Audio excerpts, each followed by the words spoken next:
Assalamualaikum students, welcome to Mathematics Point. Okay ji, today again I am here with your chapter, that is chapter number 13 if you have D1 book. Okay, if you have then Ab6 edition book D2, then we have this chapter is chapter number 7. So question number 13, exercise 13a, we have in question number 16 part A today. Again chapter is area and perimeter of plane figure. So first of all we have to look out the figure. What is the figure we have? Again, if you just analyze this figure, we have a semicircle over here, two semicircle over here and one is rectangle. ठीक है, again अगर आप figure को देखें तो आपके पास क्या है, आपके पास अगर इसको मैं दोबारा से रीड्रॉ करूँ आप लोगों के लिए, तो ये आपके पास जो फिगर है इसका हमने पैरामीटर एरिया फाइंड करना है. ठीक है, तो हमारे पास इसमें दो सेमीसर्कल है और एक हमारे पास रेक्टेंगल है.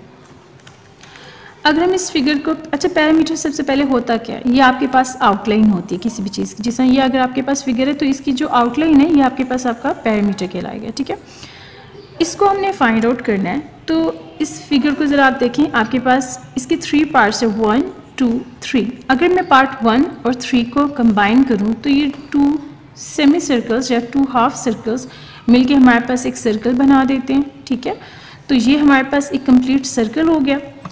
जब आपके पास ये 2 सेमी सर्कल मिलके एक सर्कल बना दिया, अब बीच में हमारे पास कौन सी लाइंस बच गई, ये वाली लेंथ और ये वाली लेंथ बच गई. ठीक है, यानी कि इस तरह से 2 लेंथ्स होगी. टोटल अगर आप फिगर को देखें तो ये अब आपके पास फिगर है जिसकी आपको आउटलाइन फाइंड करनी है, यानी कि एक सर्कल हो गया, 2 लेंथ्स हमारे पास होगी.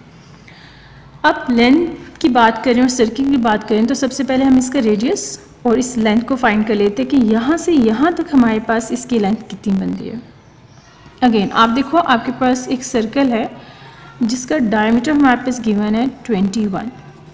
ठीक है, ऐसे ही है ना कि हाफ सेमी सर्कुलर्स की आपके पास कितना डायमीटर गिवन है 21 का अगर आप हाफ करें तो आपके पास 10.5 आ जाता है. ठीक है, 10.5 centimetre.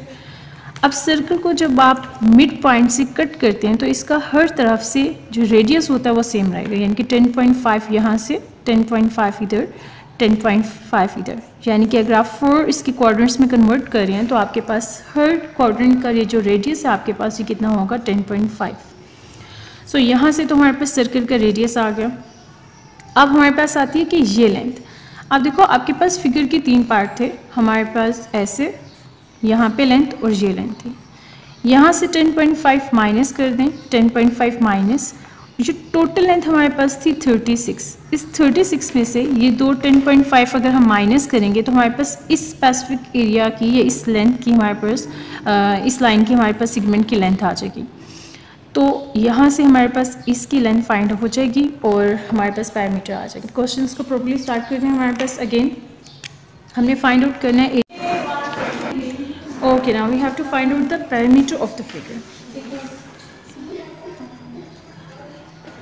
Parameter of the figure. Okay जी, अब देखिए अगेन आपके पास पैरामीटर ऑफ द फिगर क्या है, एक आपके पास सर्कल है और एक आपके पास लेंथ्स ऑफ ये साइड्स है. ठीक है, तो हम इसको लिख देते हैं perimeter of circle plus and then we have to add the perimeter या लेंथ ऑफ साइड. ठीक है, लेंथ ऑफ साइड हो गया हमारे पास. अब फार्मूला इंसर्ट कर लेते हैं. हमारे पास पैरामीटर ऑफ द सर्कल हमारे पास फार्मूला है पाई डी. आप पाई डी लिखें या आप लिखें 2 पाई आर. देन हमारे पास है length of the side. Length of the side हमारे पास कितनी है, पहले length of the side find कर लेते हैं. यानी कि हमारे पास 2 साइड्स हैं, हमारे पास लेंथ कितनी है, ये 36 में से जो मैंने अभी आपको बताया लेंथ ऑफ द साइड हमारे पास कितनी है 36 है, और 36 में से हम 10.5 और 10.5 माइनस करेंगे जो कि आपके पास बनता है 21. ठीक है, तो हम ऐसे लिख देते हैं कि हमारे पास 36 माइनस 21. आप चाहें तो आप इनको पार्ट्स में कर ले सकते हैं. पाई की वैल्यू हमारे पास क्या होती है 22/7. डी हमारे पास डायमीटर कितना है, इस सर्कल का डायमीटर टोटल देखो आपके पास जब हमने सर्कल ड्रॉ किया तो ये लाइन हमारे पास कितनी थी 21. अब आप चाहें तो आपके पास अपनी मर्जी, अब 2 पाई आर वाला फार्मूला इंसर्ट करके इसका इस तरह से कर लें कि आपके पास 22/7 और आर की वैल्यू हमारे पास होगी 10.5. इस तरह से कर सकते हैं, या आप दूसरा फार्मूला पाई डी करके डायमीटर 21 है तो डायरेक्ट पुट करते हैं. ठीक है, यहाँ पे डायमीटर हमारे पास 21 है प्लस 2 साइड से 2, इस वजह से 36 हमारे पास लेंथ थी, जिसमें से हमारे पास 10.5 और 10.5 बोथ साइड से, यहाँ से भी 10.5 माइनस हुआ और यहाँ से भी 10.5 माइनस हुआ, क्योंकि सिर्फ हमें इतनी लेंथ चाहिए थी। ये तो ऑलरेडी हमने फिगर को कट करके दोनों सेमी सर्कल्स को कट करके एक सर्कल बना लिया था, ठीक है।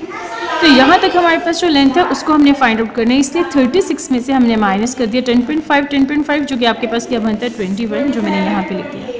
तो ये हमारे पास वैल्यू कितनी आ जाएगी 15।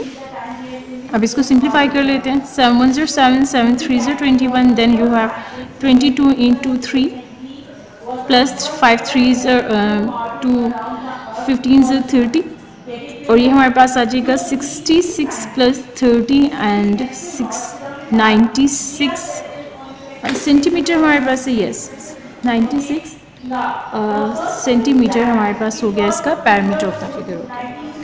अब यहाँ पे हमने पैरामीटर यानी कि पूरी आउटलाइन फाइंड कर ली। अब हमने क्या फाइंड आउट करना है, एरिया ऑफ द फिगर। अच्छा जी, अगेन आप एरिया की तरफ मूव करते हैं। देखो, जब हमने पैरामीटर फाइंड करना होता है तो पैरामीटर में हमारे पास सिर्फ आउटलाइन होती है, जिसमें से हमने फिगर निकाल लिया कि हमारे पास एक ये हाफ सेमी सर्कल्स को दोनों को मिला के एक सर्कल हमारे पास बनता था, और ये दोनों लेंस थी हमारे पास। अब जब हम एरिया की बात करें तो एरिया का मतलब होता है अंदर की ये सारी साइड, यानी कि अगेन ये दोनों हाफ सेमी सर्कल हमारे पास एक कंप्लीट सर्कल बना देते हैं, जो कि हमारे पास ये हो गया। उसके बाद अगर आप इस फिगर को देखें तो ये आपके पास क्या रेक्टेंगल है, ठीक है। रेक्टेंगल कैसे कि इसकी हमारे पास ब्रेथ कितनी है 21 और हमारे पास लेंथ कितनी है 30, सॉरी यहाँ पे हमारे पास क्या था 15 सेंटीमीटर हमारे पास आ गई थी। तो अब हमने क्या फाइंड आउट करनी है, इस रेक्टेंगल का एरिया और इस सर्कल का एरिया, और इसको हम ऐड करेंगे तो हमारे पास एरिया ऑफ द फिगर आ जाएगा। चलिए जी, area of the figure find कर लेते हैं। हमारे पास एरिया ऑफ द फिगर, ठीक है। अगेन देखिए अपने डायग्राम को, एरिया ऑफ द फिगर में हमारे पास के दो सेमी सर्कल हैं, जो कि में हमारे पास एक कंप्लीट सर्कल बन गया और एक हमारे पास रेक्टेंगल है। अच्छा, ये आपकी मर्जी, आप चाहें तो आप इस तरह से फॉर्मूला लगा दें, area of a semicircle फिर area of rectangle then area of a semicircle. मैं इसको अपने तरीके से करी हूँ, तो मैं इसको एक सेमी सर्कल्स को मिला के एक सर्कल बना लेती हूँ, इसको हम रेक्टेंगल को अलग से लगा देते हैं। तो हमारे पास क्या होगा, area of circle plus area of rectangle. अच्छा जी, एरिया ऑफ सर्कल का फॉर्मूला हमारे पास क्या है, pi r square plus area of rectangle. Area of rectangle हमारे पास है लेंथ इनटू ब्रेथ। अच्छा, सारे फार्मूला आपके पास आपकी बुक पेज 211 पे एक कंप्लीट टेबल दिया हुआ है जिसमें सारे फार्मूलास हैं, वहाँ से देखिए आपने फार्मूलास इंसर्ट करें। अब वैल्यूज़ पुट करने की बारी आई है, तो हमें अगेन आप वैल्यूज़ को बड़े ध्यान से पुट करें। ये आपके पास डायग्राम, ये वाला फिगर जो है इसको कंसीडर करें। पाई की वैल्यू आपके पास क्या है 22/7 आर। अब आर की वैल्यू पुट करनी है। आप देखो आपके पास ये जो सर्कल था इसका रेडियस कितना था, टोटल डायमीटर हमारे पास जो क्वेश्चन में गया है हमारे पास 21 है। जब इससे हमने रेडियस निकाला तो हमारे पास क्या है 10.5। तो यहाँ पे हमने पुट कर लेना है 10.5। ये स्क्वायर है तो यहाँ पे भी स्क्वायर आ जाएगा। देन रेक्टेंगल को देखिए, रेक्टेंगल के अगेन हमारे पास लेंथ और ब्रेथ है। तो लेंथ आपके पास कितनी है, ये जो यहाँ से यहाँ तक लेंथ है हमारे पास वो कितनी आई थी 15 सेंटीमीटर, ठीक है। तो इसको लिखते हैं हमारे पास क्या है 15 मल्टीप्लाई बाय ब्रेथ हमारे पास कितनी है, ये कंप्लीट इसकी ब्रेथ हमारे पास है जो कि 21 दी हुई है, तो इसकी वैल्यू लगा दें हमारे पास 21। चलिए जी, इसको सिंप्लीफाई कर लेते हैं 22/7। सबसे पहले तो हम आर की स्क्वायर फाइंड करते हैं। हमारे पास क्या 10.5 की स्क्वायर ले लें, आपके पास आ जाएगा 110.25 प्लस नेक्स्ट हमारे पास है 15 मल्टीप्लाई बाय 21, तो ये हमारे पास कितना हो गया 315 सेंटीमीटर स्क्वायर, इधर भी सेंटीमीटर स्क्वायर इधर भी। यहाँ पे यूनिट्स आप इस जगह लिख दें ताकि वो स्क्वेयरिंग में भी सेंटीमीटर स्क्वायर हो जाए। देन अब मैं डायरेक्ट करूँ, यहाँ पे हमारे पास 22/7 इंटू हमारे पास क्या 110.25, ये हमारे पास 346.5 प्लस इसमें ऐड कर दे 315 सेंटीमीटर स्क्वायर। यूनिट दोनों की सेम है, इसमें ऐड हो जाएगा 315। तो हमारे पास जो आंसर है वो 661.5 सेंटीमीटर स्क्वायर। तो ये हमारे पास क्या हो गया एरिया ऑफ द फिगर। अब एरिया ऑफ द फिगर आपके पास कौन सा था, ये ठीक है। अगेन आप जब इस डायग्राम को करें, देखिए जब भी आप कोई क्वेश्चन करते हैं ना, तो आपके पास एक क्वेश्चन को अटेंड करने के मल्टीपल मेथड्स होते हैं। फर्स्ट ऑफ ऑल, अगर आपकी लॉजिक सही है, फार्मूलाज ठीक है, तो कोई भी मेथड रॉन्ग नहीं होता, ठीक है, कोई भी मेथड आपके पास रॉन्ग नहीं होता। आपने क्या करना है, आपकी अपनी मर्जी है, आप चाहें तो इसको पार्ट्स में इस पार्ट को अलग, इस पार्ट को अलग, इस पार्ट को अलग करके कर लेंगे। चाहें तो देखिए आपका जो फिगर है, जो गिवन फिगर है, वो आपके पास कौन सी शेप बना रहे हैं। जैसा मैंने मर्ज कर लिया इन दो हाफ सेमी सर्कल्स को कंबाइन करके सर्कल बना लिया, देन रेक्टेंगल को अलग से डील कर लिया, तो आप इस तरह से कर सकते हैं। स्टिल अगर आपको कोई भी क्यूरी हो तो आप कमेंट सेक्शन में लिख सकते हैं। अपना ख्याल रखिएगा। अल्लाह हाफिज़।